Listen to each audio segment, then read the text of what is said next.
Então, pessoal, boa tarde, bem-vindos à nossa entrevista. Nós convidamos o professor Pedrosa, que é professor do Instituto de Física da Universidade de Brasília. O professor já foi decano da universidade, já foi coordenador da Olimpíada Brasileira de Física, ele é professor do Núcleo de Física, Matemática e Estatística, e hoje a gente convidou ele para perguntar um pouco sobre a carreira, sobre opiniões pessoais dele sobre alguns assuntos, sobre a vida dele. Então, com vocês, professor Pedrosa. Não, é mais ou menos isso mesmo. Faltou complementar, só que eu fui aluno da UNB, fiz graduação em Física e Matemática na UNB, entrei em 1971, saí em 1973, e depois fiz mestrado, e depois eu fiz o doutorado na Suécia.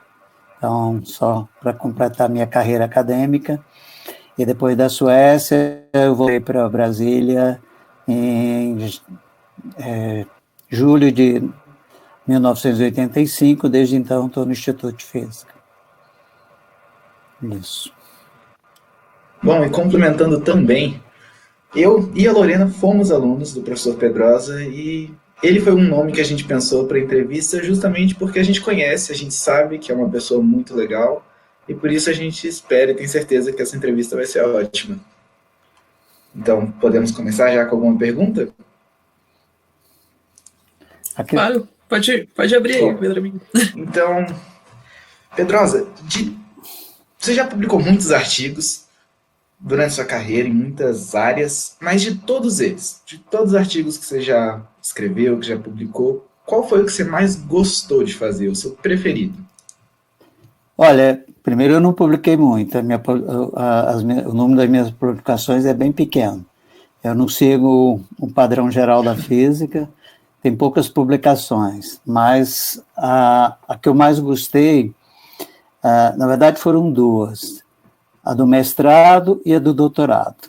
A do mestrado foi sobre fundamentos da mecânica quântica, eu fiz sob orientação do professor Davi Viana, que foi um professor do Instituto de Física, que orientou muita gente no Instituto de Física, e nós trabalhamos com álgebra de Jordan, em que a gente queria estudar como a estrutura algébrica se conserva ou não quando a gente passa dos sistemas clássicos para os sistemas quânticos.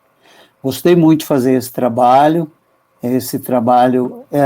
Ele tem poucas citações, porque mais ou menos a gente fez o trabalho e acabou com a área, porque a gente mostrou que era mais ou menos impossível continuar, porque as estruturas algébricas clássicas, simétricas, seriam extremamente restritivas, né? Mas deu um prazer muito grande.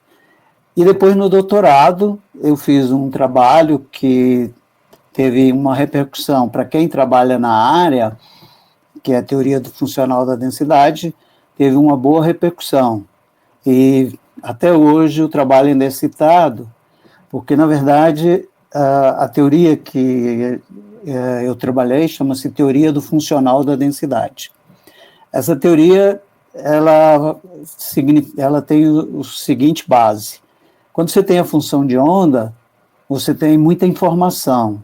Aí você só precisa de uma parte dessa informação, que é a densidade eletrônica, que no fundo é a probabilidade de achar um elétron num local, quando todos os outros elétrons estão em qualquer outro local. Isso para um sistema de muitos elétrons. Tá? Essa teoria, que deu o prêmio Nobel para Walter Kohn, ele apresentou um teorema. Ele disse, existe. E a gente conseguiu, pela primeira vez, foi o primeiro trabalho que conseguiu mostrar, esse caso aqui, ele falava que existia. A gente mostrou, pegamos alguns casos particulares, e aí a gente mostrou quem era o correspondente potencial. Então, isso foi importante, eu tive muito prazer em fazer, me tomou muito tempo, mas eu gostei muito de fazer esse trabalho justamente por isso, porque ele teve, para quem trabalha com fundamentos de estrutura eletrônica, ele teve uma boa repercussão, e inclusive a comunidade de física molecular e de química quântica, que não acreditavam muito na teoria do funcional da densidade, passou em parte a partir disso, e em parte por causa de um teorema que o meu orientador e meu co-orientador publicaram, um outro teorema, e passou a ver que era possível, porque nós fizemos que seria uma realização dessa teoria. Então, isso deu um prazer muito grande. Eu, inclusive, não imaginava que tinha sido tão interessante assim, mas com o tempo, na defesa, porque lá na Suécia a defesa é feita assim, tem uma banca, que é uma espécie de júri, e tem o que eles chamam de opositor, que seria o promotor. E ele mostra os pontos fracos e fortes do seu trabalho e faz a arguição. Então, ele ressaltou que era um fato importante, mas eu não tinha dimensão de que realmente era, não. Mas, mesmo assim, me deu muito prazer fazer e vejo que, de fato, tem, obviamente que para quem trabalha com fundamentos de estrutura eletrônica, hoje, quase todo mundo que faz cálculos de estrutura eletrônica utiliza a teoria do funcional da densidade, mas à época não. Então, eu posso te dizer que esse é o trabalho que me deu muito prazer, mas o do mestrado também deu prazer. E é interessante porque hoje, né, por exemplo, no ICTP tem vários eventos, sempre tem algum evento com DFT funcional, acho que você tinha até comentado uma vez comigo essas coisas, então é muito legal você ver uma coisa, principalmente para o senhor, deve ser uma coisa muito satisfatória, né, você estudar uma coisa que ainda nem tão em alta e de repente ela fica tão importante para a física inteira, né, isso que é importante, ciência de base, né? A teoria não é minha, eu fiz parte da história e se você trabalha com fundamentos, em algum momento você vai se deparar com esse artigo. Mas hoje as pessoas que fazem a aplicação utilizam a teoria, às vezes não sabem a construção, mas assim, eles não têm interesse. Por exemplo, você está interessado em estudar um grafeno, você pode usar a teoria do funcional da densidade sem necessariamente saber o que está por trás. Mas, se você realmente quer saber e não simplesmente fazer os cálculos, aí você tem que estudar alguns teoremas básicos e aí aparece esse resultado que a gente trabalhou. Obviamente que eu fiz com orientação, não foi sozinho, eu estava num grupo que era extremamente forte nessa área, um grupo que deu muitas contribuições, e é isso que você, às vezes, tem que dar sorte e cair num grupo que realmente esteja fazendo coisas que são boas, né? Mas você também procura, então, combina você dar sorte e também procurar, né? Não se acomodar com o primeiro local que você encontra, ou o primeiro projeto. Então, assim, não quero encher muita bola, mas eu quero só dizer que, de fato, como vocês me perguntaram, esse é o trabalho que eu tenho mais orgulho e que me deu mais prazer, foi esse, sobre mostrar que a teoria era, de fato, possível de ser realizada. Muito legal, professor. A nossa segunda pergunta foi de um dos nossos petianos, sobre a sua opinião da pressa dos alunos em tomar decisões sobre suas futuras carreiras, né? Qual a sua opinião sobre isso? Como foi para o senhor também essa experiência? Olha, bom, realmente é opinião, porque isso vai depender muito da situação que a pessoa está vivendo. Eu, por exemplo, eu queria concluir logo. Eu morava no alojamento, a vida era bem difícil, eu queria terminar logo, mas eu acho que isso depende da vida de cada um, o momento que cada um está tendo, e se você tem a chance de estender mais o seu curso, aí você tem a oportunidade de fazer disciplinas optativas da física, da matemática, da química, se possível da biologia. Eu sempre acho que as disciplinas das interfaces são sempre disciplinas importantes da gente conhecer. Então, se você tem uma vida mais tranquila, que não tem tanta pressa, inclusive para a questão de sobrevivência, eu acho que você pode esperar. Mas não tem uma regra geral. Eu terminei muito mais rápido que eu deveria, né? Porque eu fiz graduação em Física e Matemática em 3 anos. Mas isso, na época, o currículo era menor, hoje não dá. Então, depende de cada um. Se você puder, espera um pouco mais. Mas também não é pecado se você já avança, que às vezes você tem outras oportunidades, né? Então, vai depender da vida de cada um.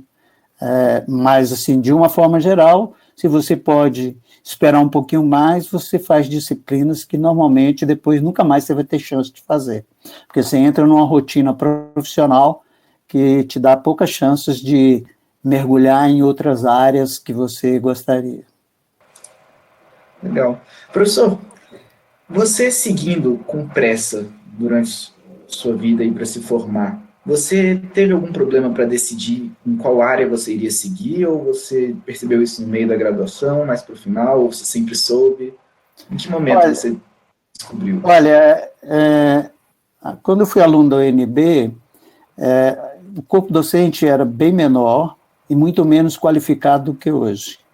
Hoje vocês têm muitos professores no Instituto e gente altamente qualificada, que não era o caso na minha época.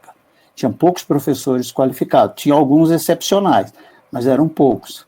Então, eu tinha uma certa afinidade com a matemática, né? Inclusive, eu fiz iniciação científica, tinha sala lá na matemática, e então eu tinha muita afinidade com a matemática. Então, eu procurei alguém que fosse da área mais ligada à física-matemática, né? E aí era o professor Davi Viana, daí eu fiz o trabalho com ele. Então, de uma forma, era pela afinidade que eu tinha com a área, e outra pelas oportunidades, que não eram muitas. Então, conjugou-se as duas coisas, né? Porque também é importante que você faça, pelo menos é a minha opinião, que você faça um trabalho naquilo que você acha que gosta, depois você pode mudar. Eu mudei radicalmente do mestrado para o doutorado, comecei uma área totalmente diferente. Óbvio que tem custo, porque toma tempo, você tem que aprender coisas que você poderia ter aprendido no mestrado,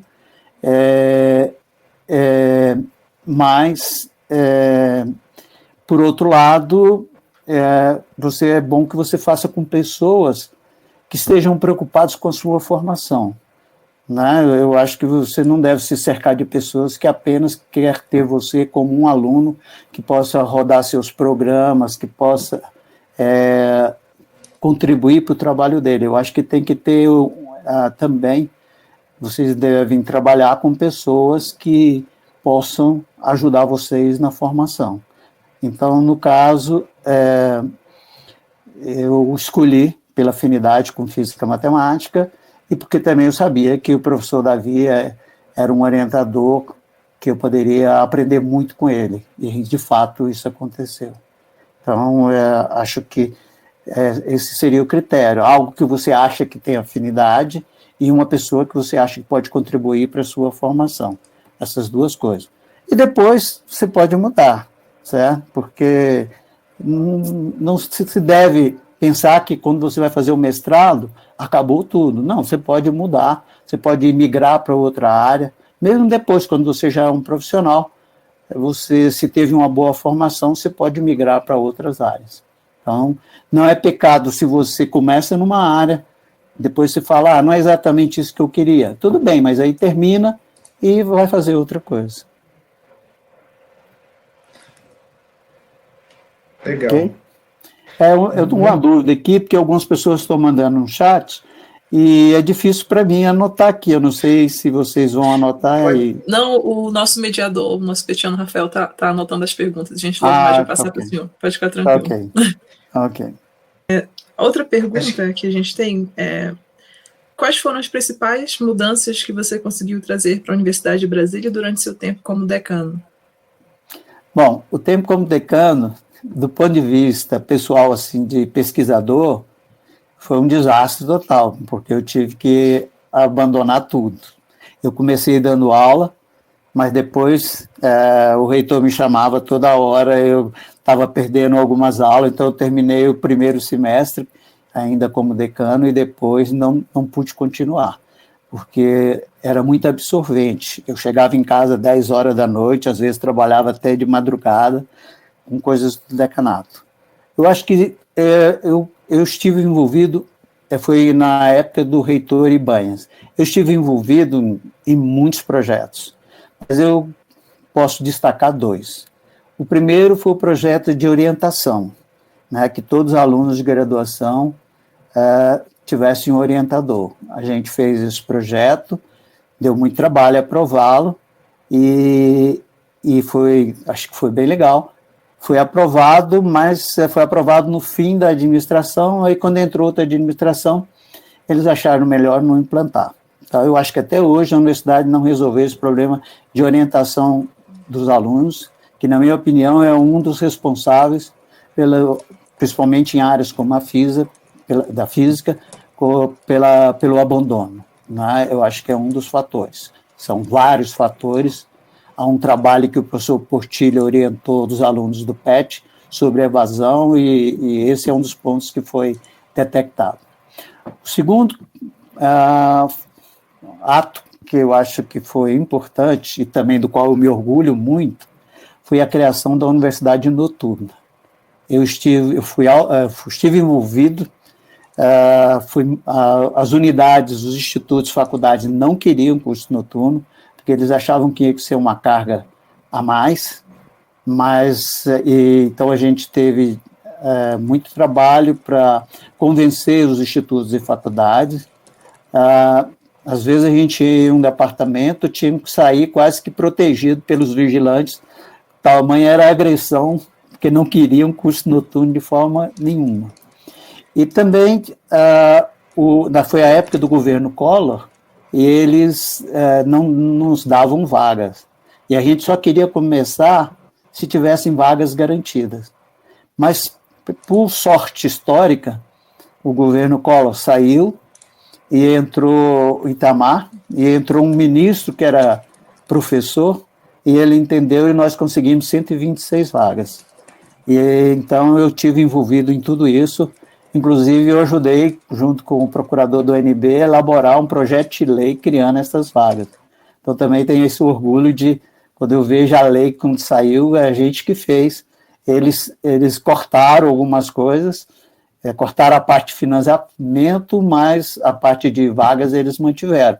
Então, do decanato eu posso lembrar assim, com destaque, óbvio que era um projeto coletivo, era de toda a administração, mas, concretamente, quem estava envolvido para implementar era o decanato de graduação. Então, eu tinha uma boa equipe, e essa equipe ajudou, e a gente conseguiu criar a Universidade Noturna. Então, quando eu caminho pelo UNB à noite, eu sinto muito orgulho de ver que várias pessoas hoje estão estudando no UNB porque há a Universidade Noturna. E se não houvesse, seria mais difícil para essas pessoas. Então, eu poderia destacar isso aí. A gente vai partir para uma pergunta do chat que o Lucas Martins fez. Uhum. Ele perguntou: professor, como você vê o mercado de trabalho para físicos hoje? Olha,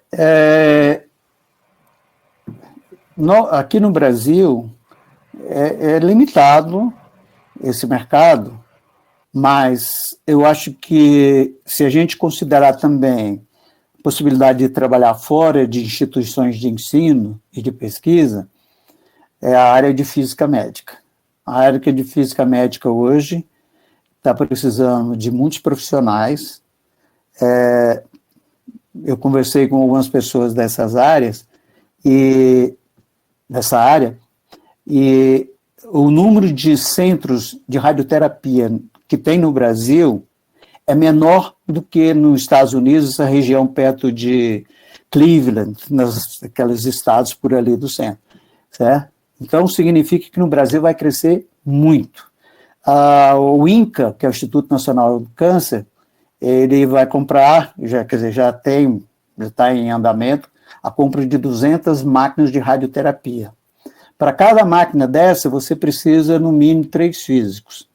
Então, só aí são 600 vagas, e é muito bem pago. Alguns que estão no início da carreira ganham mais do que um professor titular. Então, a perspectiva maior, se a pessoa está pensando em mercado de trabalho, é física médica, certo? As outras áreas, você tem que, porque a física médica, você termina a graduação, faz 2 anos de residência e você já sai contratado, certo? Agora, as outras áreas, você tem, se é o que você gosta, deve fazer, não necessariamente física médica, porque realmente eu já ministrei esse curso e a gente visita algumas clínicas e alguns alunos, depois de visitar, falaram, não é isso que eu quero, certo? Porque você não é como estudar ondas gravitacionais, não é como estudar estrutura eletrônica. É um ambiente que você vai tratar com pessoas que estão doentes, com pessoas que estão sofrendo. Então, você tem que ter consciência de que, embora você trabalhe de frente a um computador analisando os casos, por trás daquela imagem tem um ser humano que está sofrendo. Então, nem todo mundo quer participar disso, certo? Então, você deve fazer aquilo que gosta, certo?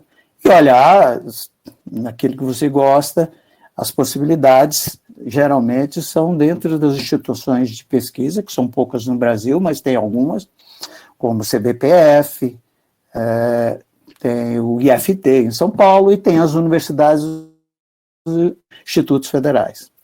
Eu não creio que vai ter mais expansão de universidade e instituto no Brasil no curto prazo.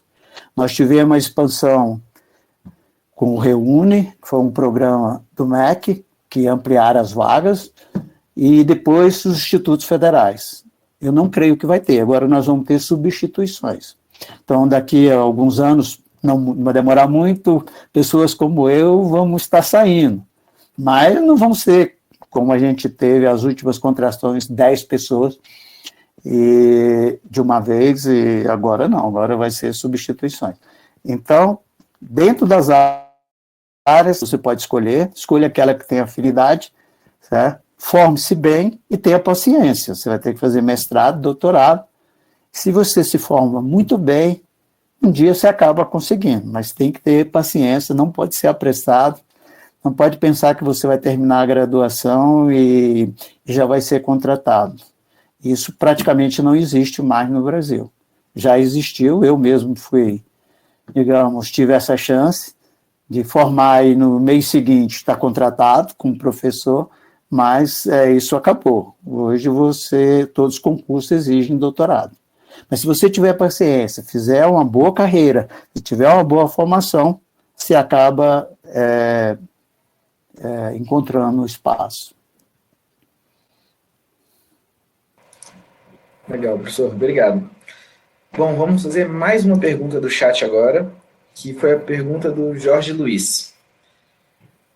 Alguém que se forma em engenharia pode depois trabalhar na área acadêmica da física? Ser um acadêmico? Pode. A gente tem colegas aqui na física que se formaram em engenharia, e hoje trabalham na área de física de relatividade. Então, isso é possível. É claro que só a graduação, como eu falei, você não vai ser contratado. Então, você tem que fazer mestrado e doutorado. Então, a pessoa faz graduação e depois faz mestrado e doutorado em física. Aí é mais fácil. Agora, se você ficar só em engenharia, fizer mestrado e doutorado na engenharia, existe possibilidade em algumas áreas de interface. Por exemplo, metodologia científica. Você vai trabalhar num laboratório, então você vê da engenharia elétrica na parte de nanotecnologia. Você tem perfeitamente espaço dentro da física, certo? Ou se você é engenheiro e vai estar ligado com a parte de tecnologia, você pode ir para o CERN e trabalhar em física, certo? Então, são áreas da engenharia que têm interface com a física, né? Então, é possível. não qualquer área da engenharia. Se você fizer cálculo de estrutura em engenharia civil, vai ser difícil você vir para a física. Mas se você trabalhar com materiais, engenharia civil, você pode vir talvez para a área de nanotecnologia da física, em que hoje existe alguns materiais novos em nanotecnologia que são usados em engenharia civil. Então, existe essa possibilidade, mas desde que a pessoa tenha também uma boa formação lá na engenharia. Aí é possível. Não é tão fácil, mas também é possível. Existem áreas de interface entre a física e a engenharia, e é bom que tenha pessoas que não seja só da física. Vamos trazer sempre essa diversidade, né, professor, de formação. Então. Isso, nós temos uma outra pergunta aqui do PET. Qual a sua opinião sobre a crescente utilização da mecânica quântica para vender produtos, entre aspas, milagrosos? Como poderíamos construir uma educação científica mais crítica, a fim de evitar que as pessoas acabem enganadas por essas pseudociências? Essa é uma questão difícil, porque realmente é lamentável, mas, na minha opinião, isso faz parte da cultura científica geral da população, ou seja, do processo educacional. Se você melhora o processo educacional, você diminui o que eu chamo de ignorância de conhecimento, que na verdade, num discurso meu, que os alunos me chamaram para ser patrono, eu mencionei que seria a canseira da ignorância, né? Que você alivia a canseira da ignorância. Então, é importante que melhore a educação. E para melhorar a educação, não é só o acesso. Então, no caso especificamente de ciências, eu acho que o ensino de ciências, eu fui aluno, vários de vocês também, no ensino fundamental e no ensino antigo ensino médio, né? Ensino médio, continua chamando ensino médio, e é preciso que a física, por exemplo, não seja o ensino de fórmulas. O ensino de física não seja o ensino de fórmula, seja o ensino, principalmente, dos aspectos fenomenológicos. Então, não adianta você saber como calcular a força de atrito, um bloquinho num plano inclinado, e você não saber que quando você está com um caixote e você não está dando conta, você empurra contra a parede para poder a parede fazer um atrito. Então, uma questão prática, ou a questão que a gente cita, mas que nunca é dado nos experimentos, de utilização de torque. Então, eu acho que teria que mudar o ensino para ser mais fenomenológico. E é claro que a universidade tem que mudar a forma de avaliar também. Eu acho que em física deveria ter uma prova prática para os alunos que fossem fazer a área de exatas. Na Olimpíada a gente fazia, para a terceira fase tinha sempre uma prova prática. Eu acho que a parte fenomenológica é tão importante ou mais do que a parte de equações. As equações a gente ensina aqui depois, se você aprender os conceitos corretamente. Então, eu acho que uma formação, uma educação melhor, com uma formação científica, vai diminuir essa canseira da ignorância. Então, as pessoas vão ficar menos sujeitas a esse tipo de charlatanismo. Mas é claro que a gente pode fazer coisas. Vocês podem desenvolver projetos junto com os alunos do ensino médio, as pessoas de fora da universidade. Nós, professores, também podemos desenvolver projetos junto com a comunidade para que o conhecimento científico chegue lá. E que a pessoa, quando vai comprar uma televisão, saiba o que significa OLED, 4K, plasma, LED, e não simplesmente nomes bonitos. Ele tem uma ideia do que significa isso.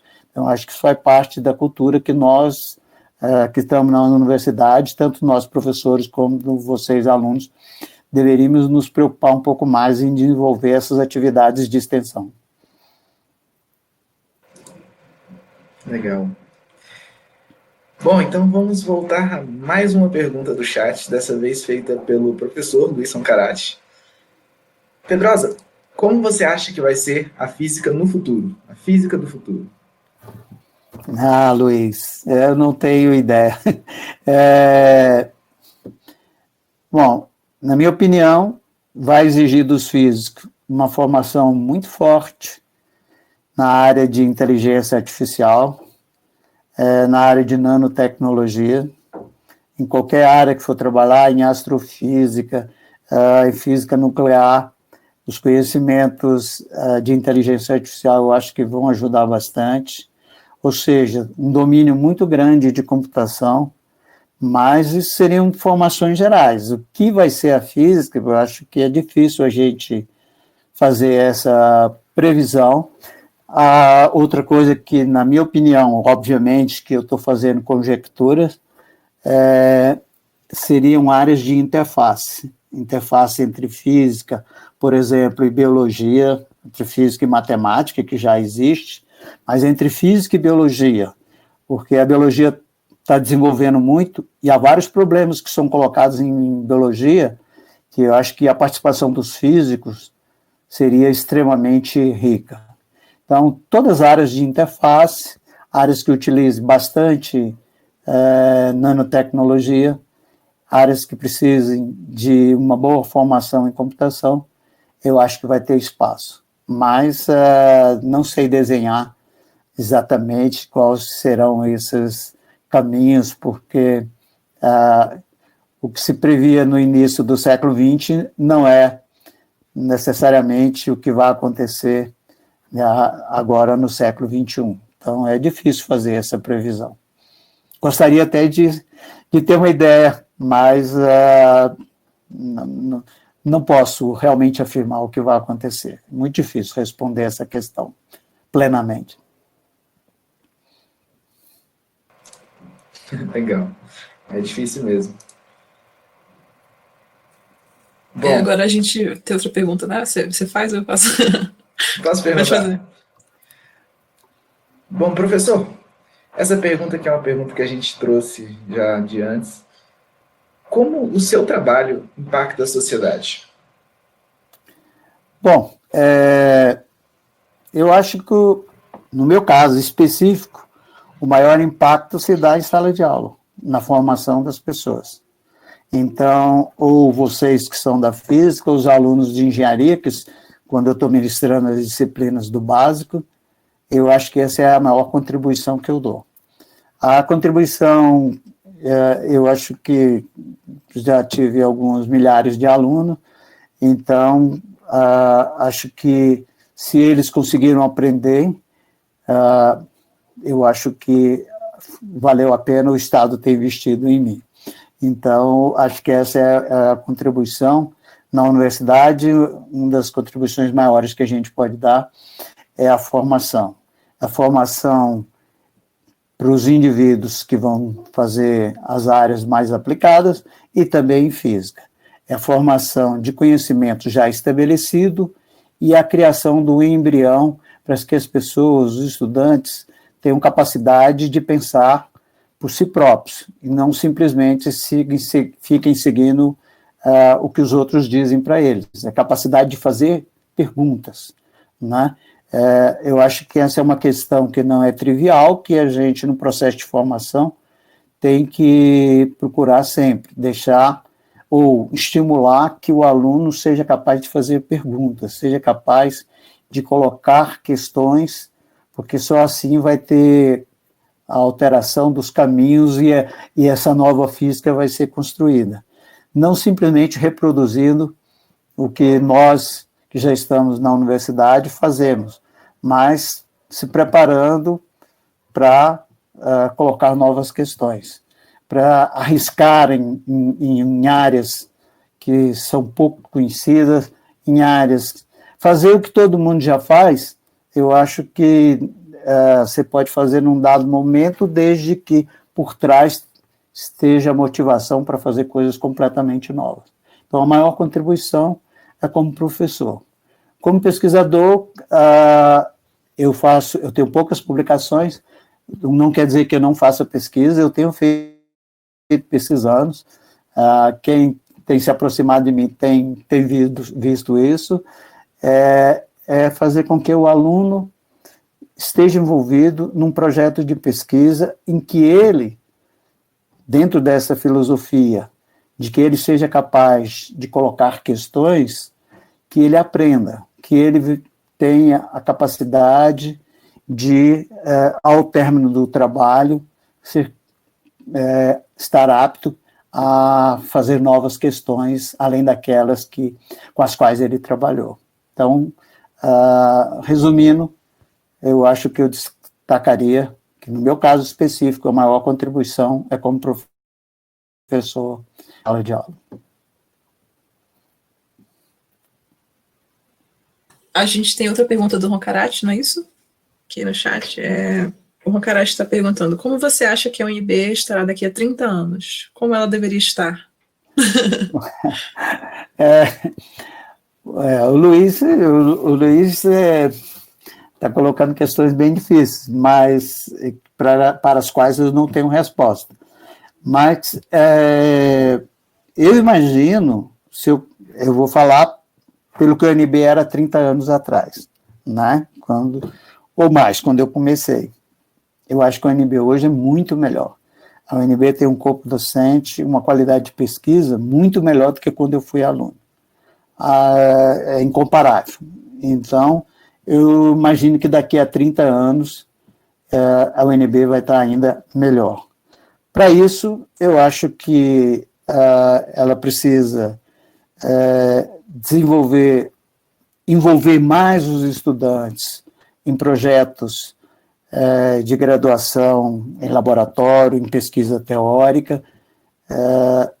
Eu acho que os estudantes deveriam participar mais, mesmo que seja um projeto simples, certo? Desde o início, porque eu acho que isso manteria o vínculo do estudante com o curso de física, as disciplinas começariam a fazer sentido para ele, porque quando a gente está estudando lá em mecânica quântica, teoria de perturbação, e você está num laboratório, e o professor fala, olha, calcule, eu vou colocar esse campo elétrico aqui, faça um cálculo teórico aí para ver como é que vou mudar as frequências de absorção, certo? Aí você vê que faz sentido.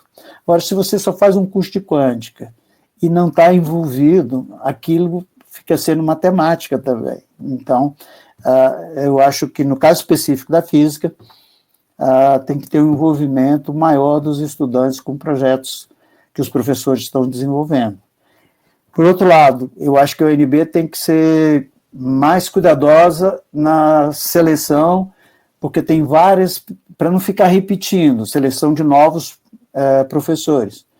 Eu acho que ela deveria também abrir vagas para áreas que nós não temos aqui, porque senão a gente não vai sair, vai entrar um professor que depois entra outro que trabalha exatamente na mesma área e assim por diante. Seria interessante que a universidade abrisse áreas, concursos em áreas que não existem.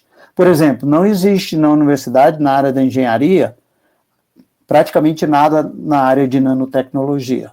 É muito pequeno um grupo lá da engenharia elétrica. Então, ela poderia criar uma nova área, abrir vagas, contratar pessoas de destaque em nanotecnologia e abrir uma área nova, que estaria ligado, obviamente, teria interface com a engenharia, com a física. Eu acho que a universidade precisa fazer isso, melhorar a sua seleção, não dizendo que as pessoas que entraram não sejam qualificadas, não é isso, mas abrir para campos novos que não tem na universidade, que são campos de fronteira, e não simplesmente reproduzir o que nós já temos. Essa é a minha opinião. Tá certo, professor, muito obrigada. Nós temos outra pergunta do PET Física. Como foi para o senhor ser um aluno do curso de Física na UNB durante a ditadura militar? Bom, foi bem difícil. Foi uma época muito difícil na universidade. A universidade era dirigida por um capitão de mar e guerra, que, por coincidência, ele era físico também. e aí, por ele ser físico, ele queria influenciar bastante na física, mas foi uma época muito difícil. A gente não tinha espaço para participar de colegiais, não tinha espaço para criticar nada. Se você começasse a se reunir, ficasse um grupinho reunido, você era considerado suspeito, você podia ser chamado na reitoria. Se você morasse no alojamento, era uma repressão muito grande em termos de visitas que você podia receber. Todas as pessoas que iam te visitar tinham os nomes controlados. Se fosse mulher, nem que fosse a sua mãe, você era e demorasse mais do que alguns minutos, você era chamado lá na reitoria. Então, foi um período bem difícil. Então, eu diria que foi difícil. E também foi difícil porque a universidade era pequena.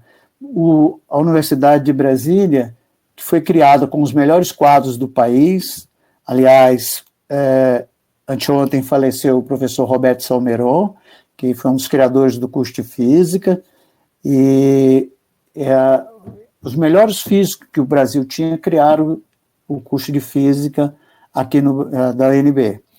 Mas, em 1965, dos 235 professores que a universidade tinha, 210 pediram demissão, porque o governo militar tinha demitido injustamente algumas pessoas, outros, em solidariedade, pediram demissão. Isso causou à universidade um estrago muito grande, e foi difícil repor esse corpo de docentes, e levou muito tempo, né? Somente no início da década de 70 que começou a contratar alguns outros professores, mas sempre a UNB teve dificuldade em contratar novos quadros. Então, foi bastante difícil.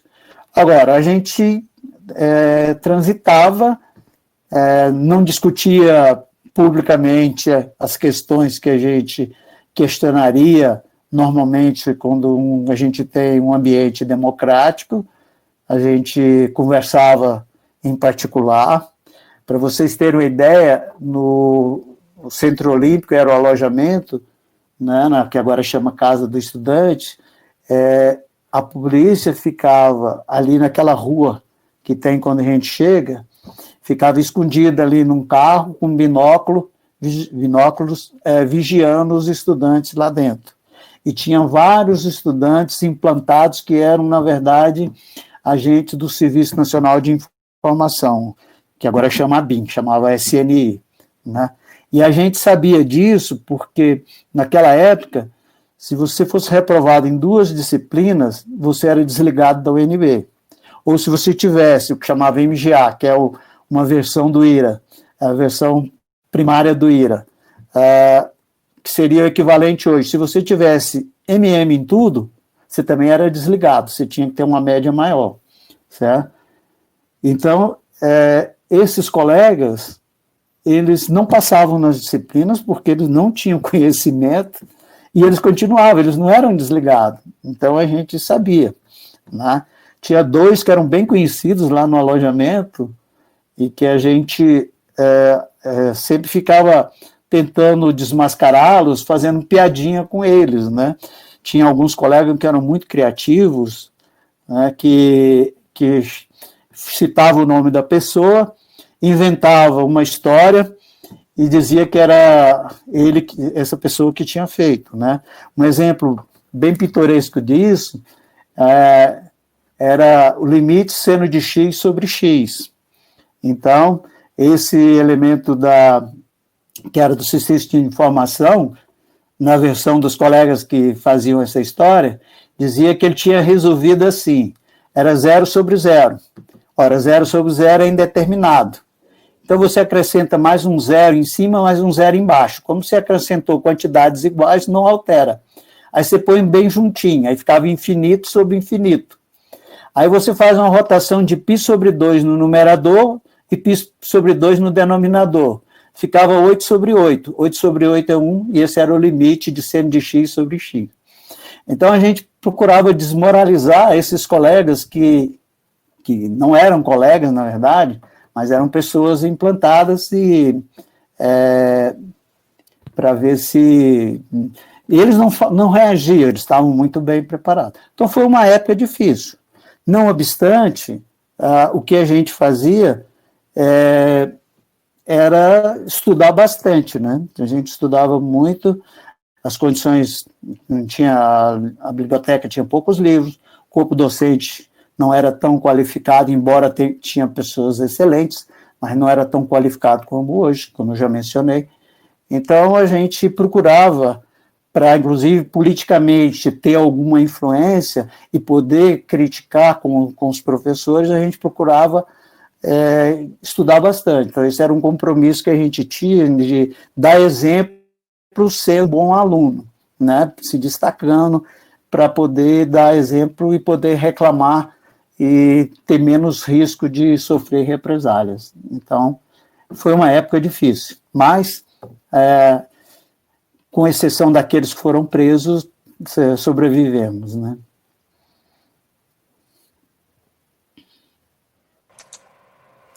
Tristeza. De fato, era bem triste. Era um momento difícil. Não, ditadura nenhuma, de nenhum lado presta. Você tem que ter ambiente democrático para poder a ciência se desenvolver e as pessoas poderem ser críticas, e é uma condição necessária. Perfeita colocação. Bom, vamos agora voltar para perguntas do chat. O Jorge Luiz perguntou: qual vai ser a situação das Olimpíadas de Física com a quarentena? Olha, essa resposta eu não tenho, porque já faz algum tempo que eu me afastei, né? Tinha outros colegas, eu acho que se não me engano, era o Leonardo que estava tomando conta. Não sei o que a SBF vai fazer. Eu acho que ela vai ter que adiar um pouco, se for o caso esse ano, não ter a Olimpíada, ou ter alguma coisa que seja online, alguma forma de avaliação online.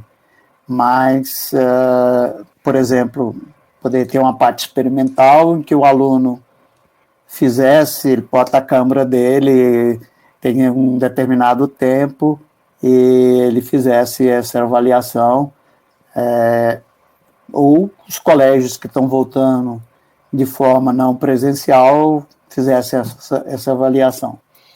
Ou, se não, adiar um semestre. Não se for só um semestre, embora a gente não saiba quando a pandemia vai acabar, mas eu acho que no momento teria que suspender. Agora, porque a própria SBF está funcionando remotamente, né? As secretarias, eles não estão trabalhando lá em São Paulo ainda não. Então, eu não tenho informações, eu fico devendo mais informações porque eu não estou mais envolvido com a Olimpíada. Acho que quem pode dar essa informação, não sei quem perguntou, mas a professora Erondina Azevedo, que está cuidando agora das Olimpíadas, eu acho que ela e a Vanessa Carvalho. Eu vou pedir para algum petiano, pode ser o Vinícius, colocar aqui no chat o Instagram da Olimpíada Brasileira de Física, o e-mail da Erondina, e aí só mandar mensagem, que ela deve com certeza saber, porque ela que está organizando agora, né? Então, é isso aí. Muito bom, professor. A próxima pergunta, deixa eu pegar aqui.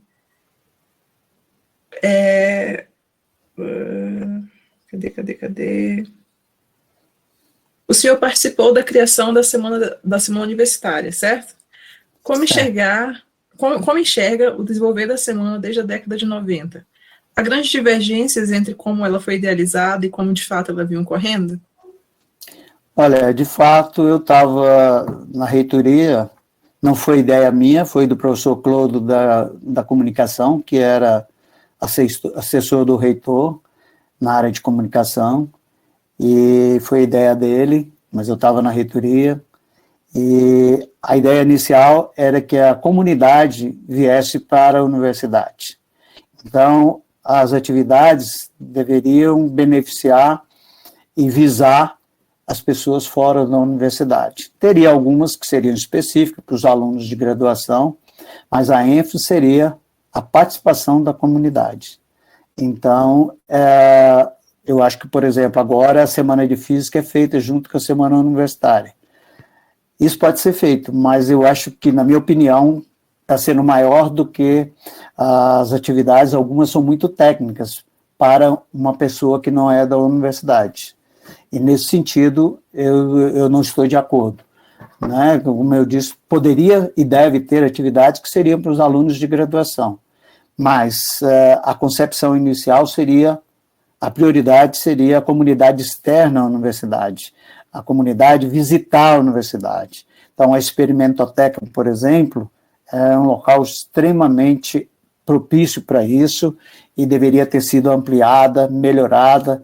O professor José Eduardo deveria ter e deve receber mais apoio para poder colocar novos experimentos, tornar a Experimentoteca ainda mais ativa.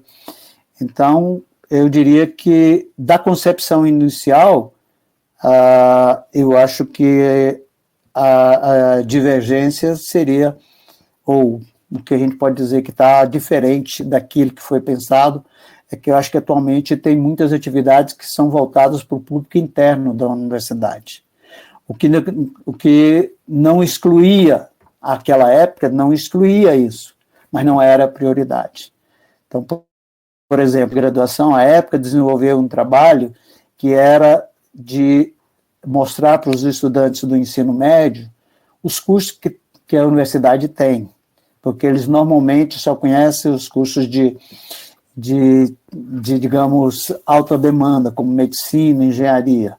Então, a gente desenvolveu um trabalho que era para mostrar para os estudantes do ensino médio que tem cursos extremamente interessantes, que não existem só esses cursos na universidade e que eles poderiam ter a chance de fazer alguns cursos diferentes daqueles que são os mais conhecidos, que têm a maior demanda. Né? Então, o objetivo da criação foi a universidade voltar-se para a sociedade conhecer a universidade e, de fato, para que ela, que paga os nossos salários, que mantenha a universidade, soubesse o que é feito aqui dentro. Então, eu diria que essa foi a concepção inicial.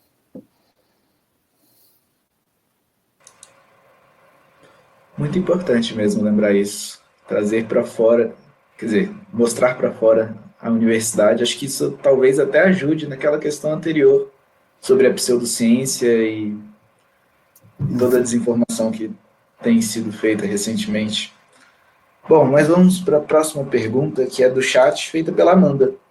Professor, você ainda tem contato com seus colegas de graduação e da pós? Tenho. Vários são físicos de destaque hoje no Brasil.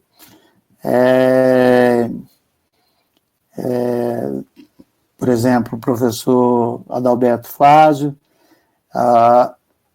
que da Academia Brasileira de Ciência, um destaque, o professor Silvio Canuto, o professor José Wagner Furtado Vale, que é um destaque mundial na área de neutrinos. Vários colegas, eu ainda tenho contato com eles. Alguns já se aposentaram. Orlando, que foi reitor da Universidade de Goiás, que fez graduação e mestrado aqui. Do doutorado eu tenho algum contato, mas eram todos suecos, e aí o contato é menor. Tem um, inclusive, que atualmente é o secretário da Academia Nobel, então tem algum contato com ele. Então, se vocês quiserem ganhar o Prêmio Nobel, eu posso indicá-los, basta que vocês façam alguma coisa de valor, mas pelo menos a gente já tem para quem encaminhar. Então, eu espero que vocês realmente se destaquem e vão ter lá no Nobel uma pessoa conhecida, tá certo? Não, isso é brincadeira, mas o que eu quero dizer é que eu tenho contato com vários colegas né, os que estão aqui ainda e os que estão fora. Vários a gente tem encontrado. Alguns já faleceram, porque afinal também já não sou tão novo assim, alguns a vida colheu mais rápido, né? Então, mas não foram muitos não, quase todos estão vivos, e a maioria está atuando como físico ainda no Brasil. Com certeza, a gente espera também ter o senhor por muitos anos ainda, para ver a nossa cerimônia do Nobel, né?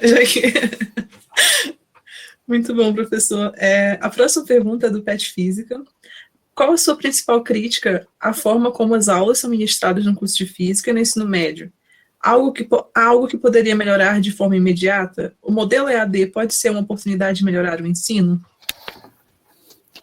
Bom, eu acho que, eu mencionei que eu acho que, na minha opinião, há muita ênfase na parte teórica das equações.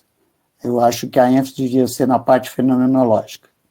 Então, os alunos deveriam saber ordem de grandeza, saber responder-se a alguns fenômenos físicos, e para isso, para ser imediato, eu acho que a universidade tem que fazer avaliações no seu vestibular e pais, que também cobrem isso, porque se elas cobrar só a aplicação, só as equações, as escolas não vão mudar, certo? Eu acho que, bom, a licenciatura a gente devia dar ênfase a essa parte fenomenológica, na formação dos novos professores. No nosso mestrado profissional também eu acho que deveria ter mais ênfase a isso. E, não sei, o ensino EAD, eu não acho que seja a solução, ele é uma ferramenta, né? Como surgiu a televisão, as aulas queriam que fossem todas televisionadas. Depois surgiu o PowerPoint, queriam que tudo fosse feito no PowerPoint, com aquelas letrinhas caindo. Se você fizesse uma apresentação e não caísse umas letrinhas, não era uma boa apresentação. Então, assim, as pessoas confundem o que é ferramenta de objetivo. Então, eu acho que o ensino à distância é uma ferramenta, pode ser usada para complementar com atividades junto com as aulas presenciais, certo? E mesmo nas aulas presenciais, a gente deveria utilizar mais esses recursos que são disponíveis. Acaba que a gente fica fazendo a mesma coisa, eu me incluo nisso, porque toma tempo, você tem que preparar, é uma linguagem nova, certo? Mas principalmente os novos professores poderiam fazer isso, inclusive nas disciplinas que tem muitos alunos. Então, eu acho que pode-se utilizar o ensino à distância, mas não acho que ele seja a solução, tá? Para mim, o grande diferencial é enfatizar o aspecto fenomenológico da física no ensino médio, e eu acho que isso seria o mais importante. Legal. Muito importante essa questão também. Bom, vamos fazer mais uma pergunta separada aqui pelo PET, que é, professor, quais foram as principais frustrações que você já teve na sua carreira acadêmica? E o que você aprendeu com elas? E quais dicas você daria para outras pessoas não passarem pelo mesmo? Olha, eu tive um professor que foi professor aqui da física, da área de relatividade, professor Colbert, que era assim, um brilhante pesquisador em relatividade, e eu estava fazendo teoria eletromagnética no mestrado com ele. No meio da aula, depois de fumar uns 4 cigarros, ele parou abruptamente e falou assim: poxa, a gente como físico chega aos 55 anos de idade e não sente que vai ganhar o prêmio Nobel, a gente tem uma grande frustração. Bom, essa frustração também eu tenho, tá certo? Então, já que ele colocou como sendo um mantra que se a gente não tiver prestes a ganhar um prêmio Nobel, isso é uma frustração, eu diria, essa frustração eu tenho. Fora isso, eu não tenho frustrações. Eu fui muito feliz na minha carreira, escolhi alguns caminhos que às vezes foram difíceis, mas que eu queria escolher e eu acho que valeu a pena. Eu poderia fazer algumas coisas diferentes. Eu acho que se eu voltasse no tempo, mas voltar no tempo em física é uma coisa complicada. Eu teria que pedir ajuda para o Daniel Miller, para o Clóvis, para o Sérgio Lhou, alguém para me ensinar como voltar no tempo para aqueles caminhos que a relatividade está querendo encontrar para voltar no tempo. Então, se eu voltasse, eu modificaria algumas coisas, certo? Mas, assim, frustração mesmo, a não ser essa de que todo físico tem que ganhar o prêmio Nobel, eu não tenho. Então, né? Então, frustração não. Mas algumas coisas eu faria diferente. Eu faria diferente, por exemplo, eu acho que eu poderia ter orientado um pouco mais alunos. Podia ser menos modesto e talvez ter orientado um pouco mais alguns alunos. Podia ter publicado um pouco mais também. Tem alguns trabalhos que estão na gaveta que talvez pudessem ser publicados e que eu achei que não teria nenhum impacto relevante, eu preferi. Talvez isso eu fizesse diferente se fosse possível voltar no tempo. Não sei se isso é frustração, porque foram escolhas, e quando você faz escolhas conscientes, geralmente você não fica frustrado, né? Mas, se fosse possível voltar no tempo, é provável que eu fizesse um pouco diferente. Não sei se isso eu respondi a questão. Respondeu sim, professor. E falando em Clóvis, em voltar no tempo, o Clóvis mandou uma pergunta aqui no chat, Pedrosa, você voltou no tempo e foi obrigado a escolher outra profissão. Qual seria e por quê? Olha, se eu já estivesse na universidade, certo? Eu acho que eu escolheria matemática, né? Porque sempre, desde menino, tive um certo envolvimento com matemática, então seria provavelmente matemático ou engenheiro, engenheiro mecânico, por gostar de fazer alguns reparos em casa, e às vezes até tomando o lugar de alguns profissionais que deveriam estar aqui muito mais competentes do que eu, mas provavelmente matemático, né, se eu já estivesse na universidade. Se eu não tivesse entrado na universidade, eu não sei o que eu seria. Eu sei o que eu não seria. Eu sei, por exemplo, que eu não seria nunca bancário, certo? Eu sempre falei que eu preferiria ser lixeiro a ser bancário. Porque lixeiro é dinâmico, você vê o pessoal nos caminhões, eles saem correndo atrás do caminhão. Agora, você ficar em frente a um guichê contando dinheiro que não é nem seu, esse eu, por exemplo, não gostaria, sem nenhum demérito para quem escolheu isso, porque eu acho que as pessoas têm que fazer aquilo que gostam. Estou falando que eu não escolheria, certo? Não seria o tipo de profissão. Também acho que não escolheria na área de saúde. Hoje eu até poderia escolher física médica, alguma coisa assim, por ter tomado contato com algumas técnicas e etc. Mas, na época, eu odiava. Então, essas áreas seriam bem difíceis para mim. Então, se eu estivesse fora da universidade, provavelmente eu iria trabalhar aonde? Numa fábrica, ia ser um operário fabril lá, na área de mecânica, alguma coisa assim. Mas se eu já estivesse na universidade, eu acho que eu seria matemático, quase que com certeza. Legal. Difícil largar a matemática, né, professor? Bom, então vamos para mais uma pergunta também pelo PET Física, que é: como que um físico pode atuar na iniciativa privada, contribuindo para o desenvolvimento econômico e tecnológico do país? Olha, isso não depende só do físico, depende que haja oferta. Então, as indústrias aqui no Brasil fazem muito pouca pesquisa, certo? E aí é difícil você encontrar vagas na indústria, certo? Mas é possível, certo? Se você tem uma boa formação, Essa boa formação inclui capacidade de resolver problemas. Se você aprende a resolver problemas em física, normalmente você aprende a resolver qualquer tipo de problema. Ou, sim, não qualquer, mas um número muito grande de áreas que você pode atuar. Então, capacidade de resolver problema. Capacidade de trabalho em equipe, certo? Porque hoje, dificilmente você trabalha em qualquer setor da sociedade que não tenha trabalho em equipe. Né? Não só na pesquisa você precisa disso, mas na sociedade, uma das coisas que você é avaliado é a capacidade de trabalhar em equipe. E terceiro, que eu chamo de boa formação, a sua capacidade de comunicação. Então, você tem que saber escrever um relatório, você tem que ser capaz de expor.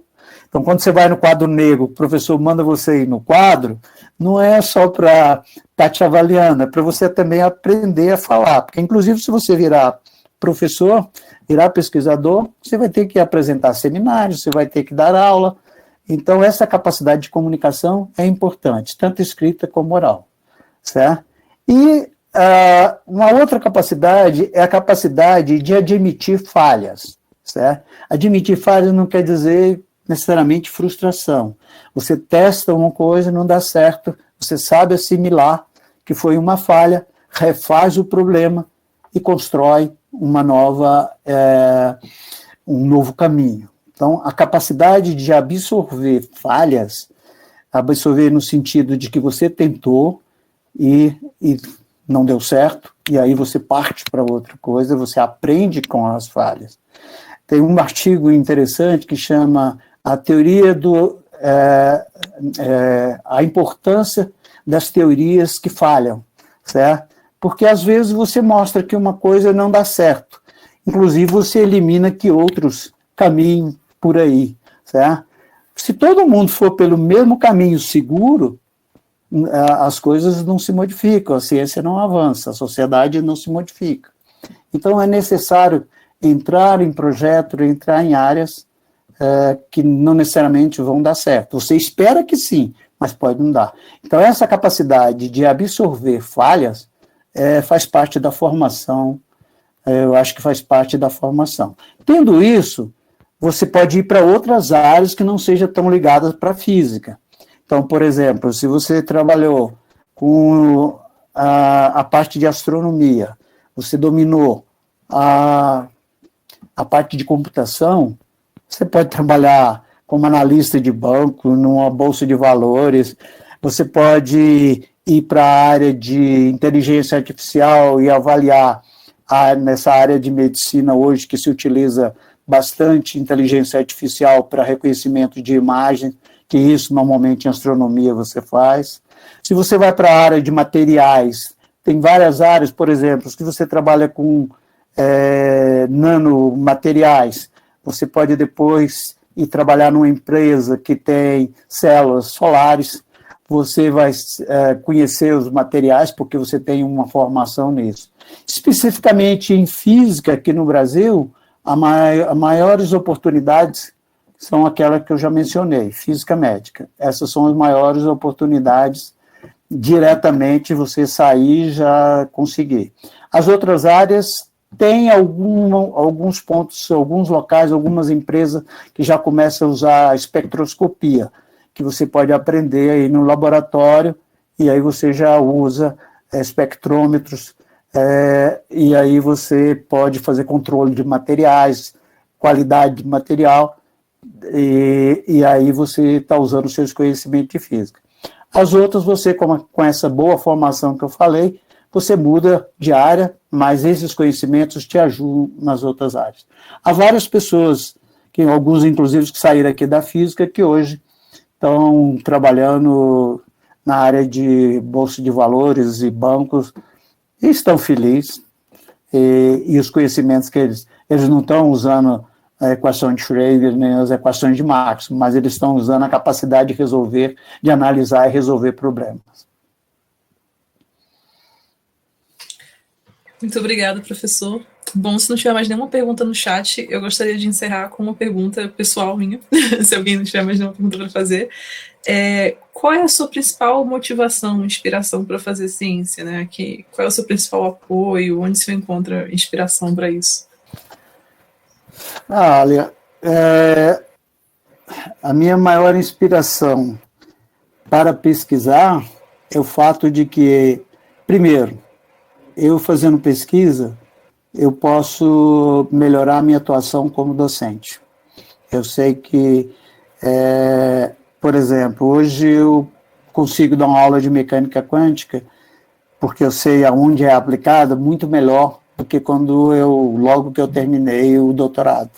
Porque eu avancei na pesquisa, eu sei aonde ela é utilizada, de que forma os estudantes podem utilizar a mecânica quântica e como dar alguns exemplos mais realistas. Então, a minha principal motivação é para que eu seja um bom professor, que eu acho que é onde a minha contribuição é maior. A outra é o prazer pelo de descobrir coisas novas. A coisa que me dá mais prazer e o que, digamos, me motiva em física, estudar física, é porque tem tanta coisa interessante que eu não sei, que eu preciso saber, e que quando eu aprendo eu tenho um prazer enorme, certo? É isso que me move. Então, cada dia que eu descubro uma coisa e tento entendê-la, isso me dá um prazer, isso me motiva, certo? E, obviamente, que traz consequência para a minha atuação profissional como professor.